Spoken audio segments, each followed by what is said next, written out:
अस्सलाम वालेकुम Pakistan, this is मलिया Hashmi, you watching my YouTube channel. नाज़रीन, अगर आज का प्रोग्राम इस शेर से न शुरू किया जाए तो बहुत ज्यादती होगी कि जिस धज से कोई मख्तल में गया वो शान सलामत रहती है। ये जान तो आनी जानी है, इस जान की तो कोई बात नहीं।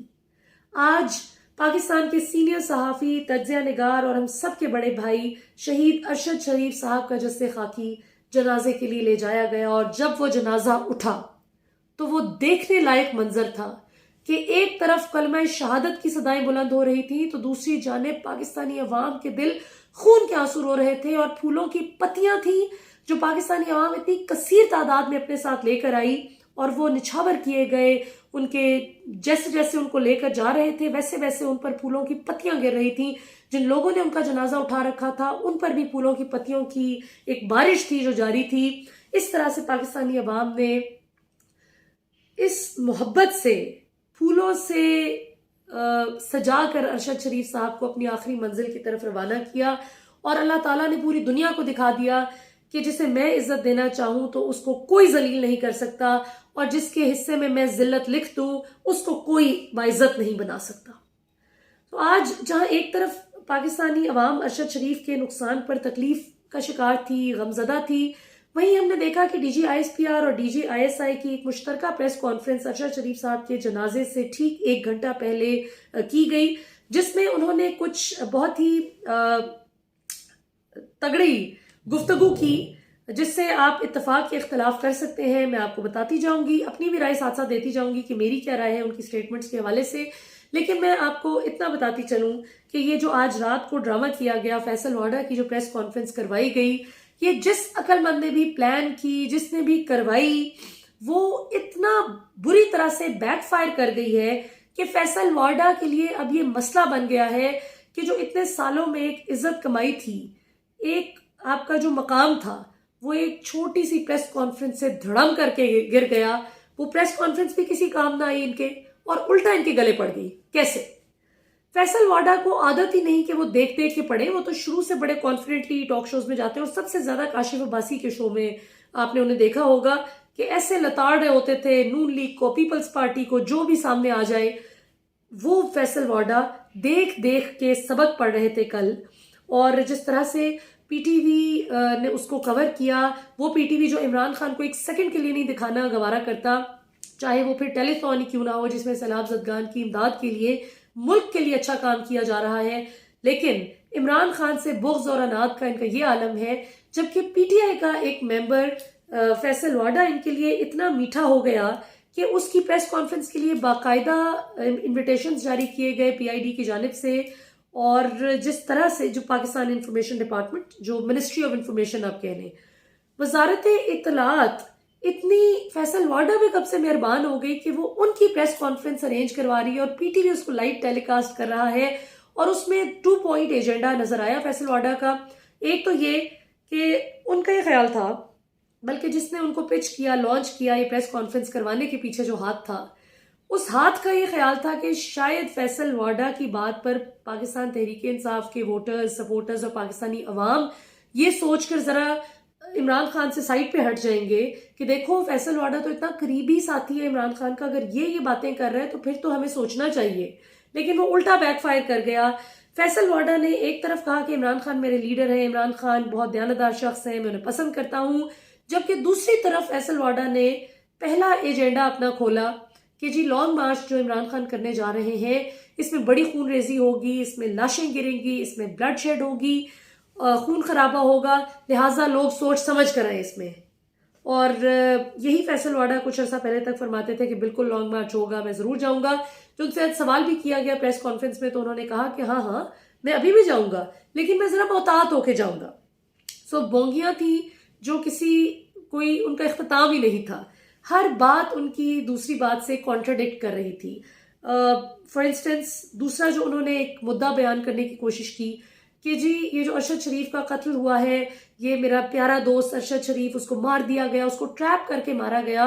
बिल्कुल ठीक, हम भी यही कहते हैं कि यकीनन किसी ने उनका एतमाद जीत कर उनको गोली मार दी। लेकिन फैसल वाडा ने तरीके से जरा ये बात करने की कोशिश की कि एस्टेब्लिशमेंट का इसमें कोई कसूर नहीं है। तो मैं फैसल वाडा साहब से सवाल पूछना चाहती हूँ कि वाडा साहब, पहली बात तो ये कि हम पिछले 4 दिन से अरशद शरीफ साहब के घर मौजूद हैं जब से ये अनफॉर्चुनेट वाकया पेश आया। आप तो एक दफा भी नहीं आए अरशद शरीफ के घर अफसोस करने। आप तो उनकी दुखी वालदा और उनके यतीम बच्चों के सर पे हाथ रखने के लिए एक दफा नहीं अफसोस करने के लिए आए।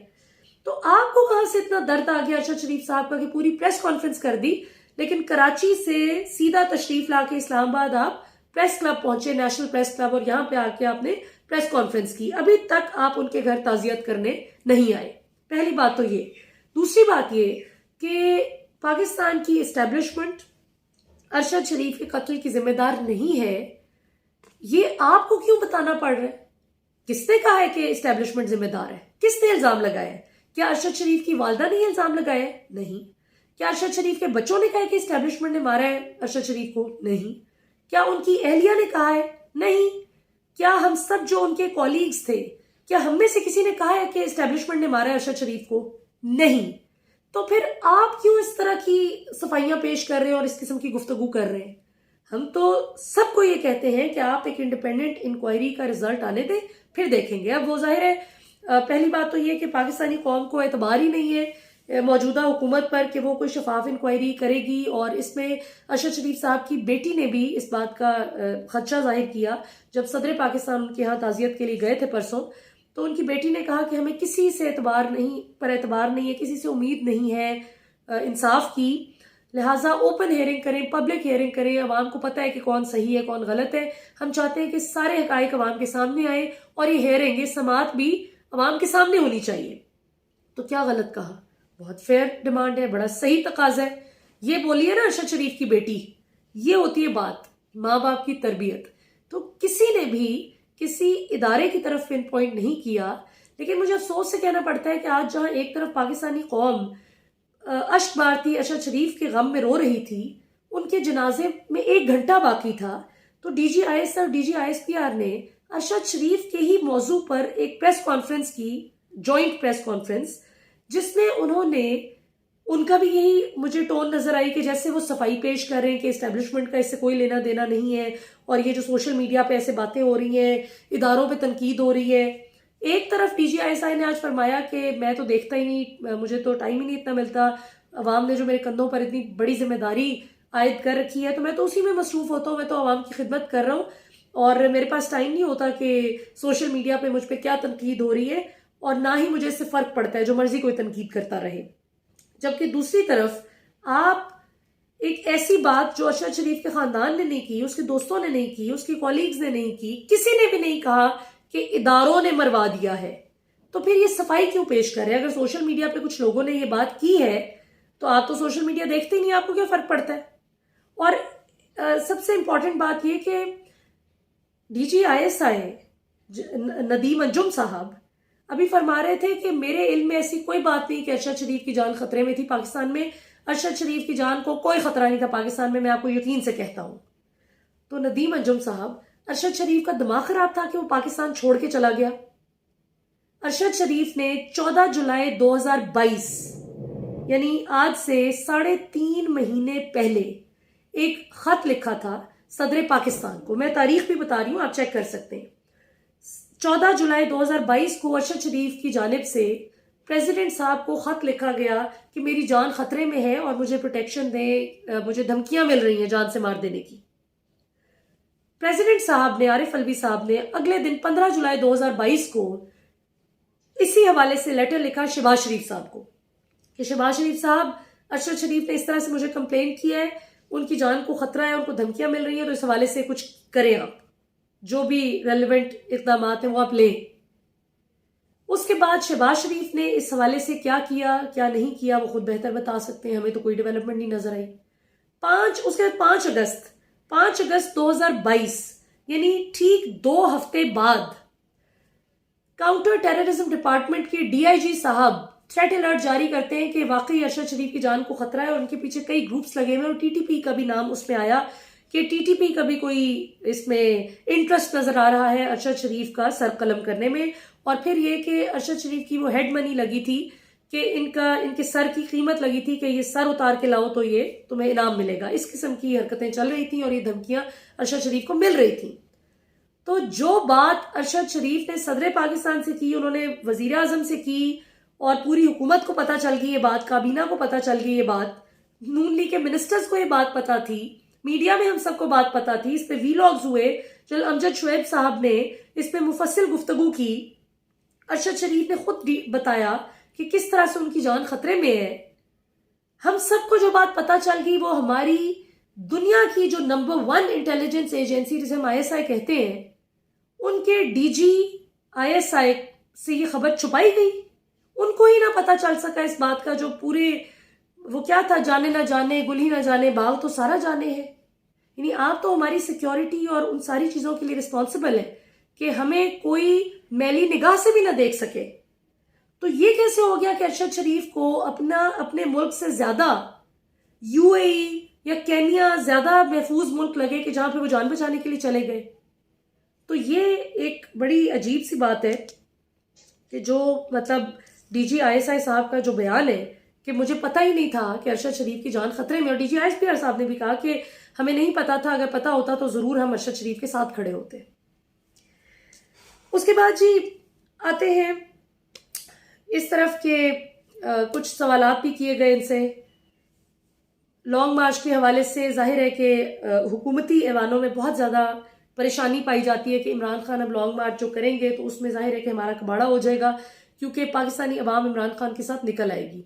ये अलग बात है कि इस वक्त अरशद शरीफ की वजह से दिल इतना ज़्यादा ज़ख्मी है और इतना दुखा हुआ है दिल कि दिल ही नहीं चाहता कोई और बात करने को, सुनने को, लेकिन मैं मजबूर हो गई। हालांकि अभी आई वॉजंट फीलिंग वेल, बहुत ही मेरा खुद सर दर्द कर रहा था, बहुत तबीयत अजीब हो रही थी उनके बच्चों की हालत देख कर के जिस सब्र का वो मुजाहिरा कर रहे थे माशाल्लाह, और जो क़यामत उन पर से गुजर गई है और जिस वजह से गुजरी है। लेकिन फिर भी मैंने सोचा कि इस पर बात इस वक्त करनी ज़रूरी है, क्योंकि ये तो अभी इमरान खान साहब हंगामी तौर पर एक प्रेस कॉन्फ्रेंस करने लगे हैं 3 बजे।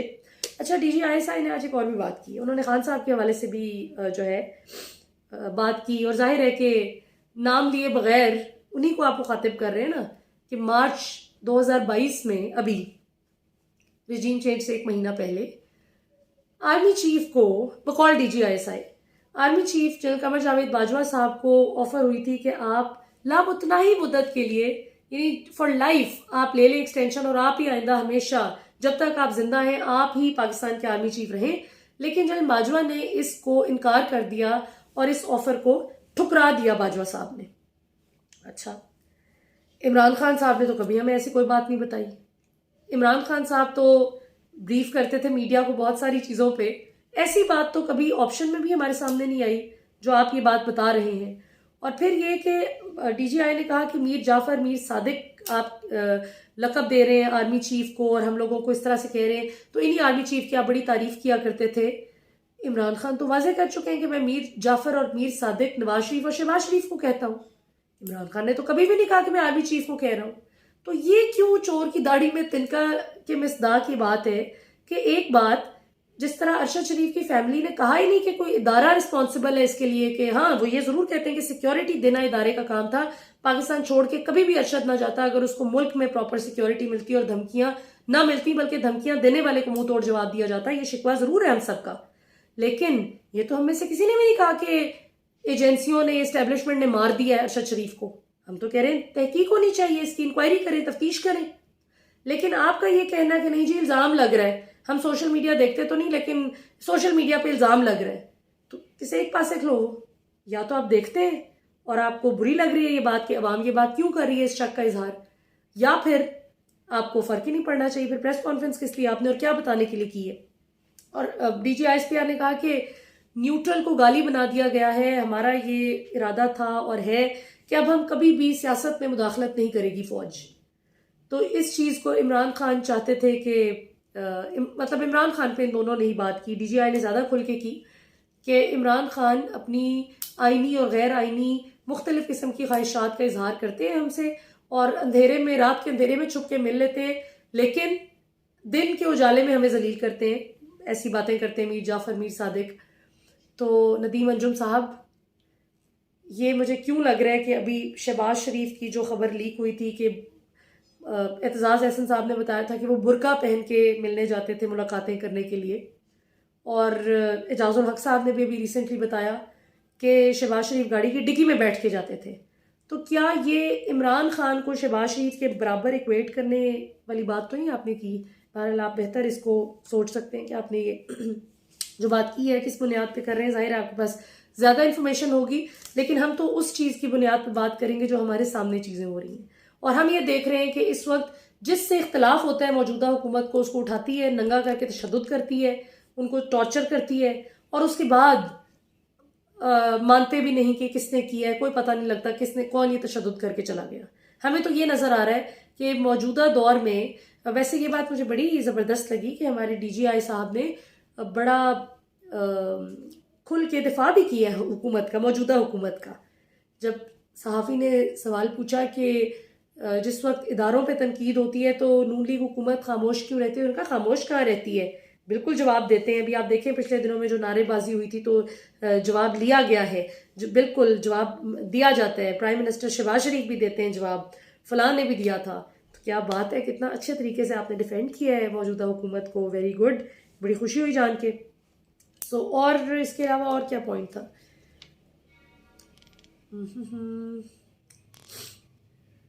मैं अभी बहुत ही डिस्टर्ब्ड थी अरशद शरीफ साहब के घर से, अभी भी बस मैं वापस आई हूँ। और बहरहाल देखते हैं, अगर और कोई पॉइंट्स रह गए तो इंशाल्लाह अगले प्रोग्राम में इसमें बात कर लेंगे इंशाल्लाह। नाज़रीन, अभी तक के लिए इतना ही। आप अरशद शरीफ साहब को, उनके ख़ानदान को और पूरे मुल्क को ही दुआओं में याद रखें। पाकिस्तान का अल्लाह ही हाफिज़ है। बस शिकवा सिर्फ इतना सा है कि अरशद शरीफ साहब की तदफीन हो जाती, जनाजा हो जाता, तदफीन हो जाती, उसके बाद भी ये प्रेस कॉन्फ्रेंस हो सकती थी। क्या ऐसी जल्दी थी?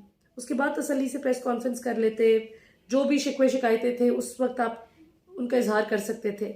लेकिन अच्छा, एक बात रह गई, DGI SPR साहब ने ये भी बताया है कि अरशद शरीफ तो नवंबर 2021 से ही इस्टेब्लिशमेंट पर, यानी हमारे इदारे पर बहुत तनकीद कर रहे थे और उन्होंने सख्त तनकीदी प्रोग्राम्स भी किए, लेकिन हमने कभी भी उनसे नाराज़गी का इजहार नहीं किया। हम तो मान लेते हैं जनाब आपकी बात कि आपने कोई, आपके इदारे ने धमकियां नहीं दी होंगी, लेकिन ये पता करना और उन लोगों को नकेल डालना तो बहरहाल हमारे सिक्योरिटी के इदारों का ही काम था ना, जो अरशद शरीफ साहब को धमकियां दे रहे थे। और मेरा तो बहुत सादा सा इसमें सिंपल सा पॉइंट है कि केन्या की पुलिस को या कोई भी बाहर का कोई सा भी मुल्क हो, उसके इदारों को, उसके लोगों को अरशद शरीफ से क्या मसला हो सकता था? देखिए, मुझसे आपसे, अमेरिका, बरतानिया, केन्या, फिनलैंड, वहां पे क्या मसला हो सकता है किसी को हमारे से? हमसे तो उसी को ही मसला होगा ना जिसकी दुम पे हम पाँव रख रहे हैं, जिसकी करप्शन बेनकाब कर रहा था अरशद शरीफ। तकलीफ तो उसी को थी ना अरशद शरीफ से। तो जिसको खरीद नहीं सकते उसको या वीडियोस के जरिए ब्लैकमेल करते हैं, जिसकी वो भी ना मिले तो उसको जो है वो उसका हशर बिगाड़ दिया जाता है। सारी हिस्ट्री आपके सामने है। अभी अजीज मेमन जो सहाफ़ी था सिंध का, जिसने एक्सपोज किया था कि बिलावल भुट्टो का जो ट्रेन मार्च है उसमें किराए पर लोगों को लाया गया है, बस इतना सा उसका कसूर था। और उसको धमकियां मिलती रही, वो शोर मचाता रहा कि मुझे धमकियां मिल रही हैं, कुछ कीजिए, लेकिन कुछ ना किया गया और वो मौत के घाट उतर गया। तो आज तक अजीज मेमन के कातलों का कुछ पता नहीं लगा, बेनज़ीर भुट्टो के कातलों का नहीं पता चला, तो बाकी तो आप छोड़ दें कि अल्लाह ही हाफिज़ है इस मुल्क का। अभी तक के लिए नाज़रीन इतना ही। पाकिस्तान जिंदाबाद।